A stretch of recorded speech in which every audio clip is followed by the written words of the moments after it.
یہ ترتیب بہت اہم ہے، اور خود ذکر اذکار اس ترتیب کو توڑنے نہیں دیتے، بہت مار پڑتی ہے اس پہ۔ ایک ذکر اگر آپ نے شروع کیا، 2-3 مہینے، 4 مہینے، 6 مہینے پڑھ رہے ہیں، اس کے بعد ایک کوئی اور ذکر آپ کے ہاتھ لگا، وہ آپ نے اس کے بعد شروع کر دیا۔ کبھی بھولے سے یہ ہوا کوئی نمبر 6 پر پڑھا جانے والا ذکر آپ نے نمبر 2 پر کر لیا، ذکر کر تو لیا، چھٹے نمبر کی بجائے 2 پر کر لیا، 2 والے کو چھٹے پر لے گیا ہوں، کیا ہوا اس سے؟ لیکن معلوم یہ ہوا کہ گھنٹے کے بعد جو مار پڑی ہے تو وہ سمجھ میں نہیں آ رہا کہ ہوا کیا، مجھ سے کیا غلطی ہو گئی جو آج یہ مار پڑنی شروع ہو گئی۔ تو جب غور کیا تو پتہ لگا کہ اور کوئی غلطی نہیں ہوئی، میں نے ترتیب توڑ دی۔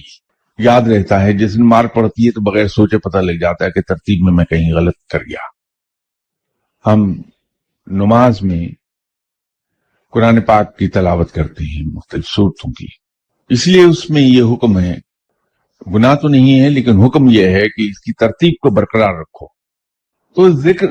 اذکار کی ترتیب کو حضرت امام غزالی رحمۃ اللہ علیہ نے عبادت کے 10ویں اصل بیان کیا کہ اس کی ترتیب کو نہ خراب کیا جائے، تاکہ اس کے اثرات اسی ترتیب سے، جس طرح کنسٹرکشن آف سینٹنس میں ہم گرامیٹیکل ترتیب کا خیال کرتے ہیں کہ کنسٹرکشن آف سینٹنس میں گرامیٹیکل آرڈر چینج نہ ہونے پائے، اگر ہم اس میں گرامیٹیکل ترتیب کا خیال نہ رکھیں تو سینٹنس کی فکرے کی تاثیر میں فرق آتا ہے۔ بالکل اسی طرح جب ہم ذکر اذکار کرتے ہیں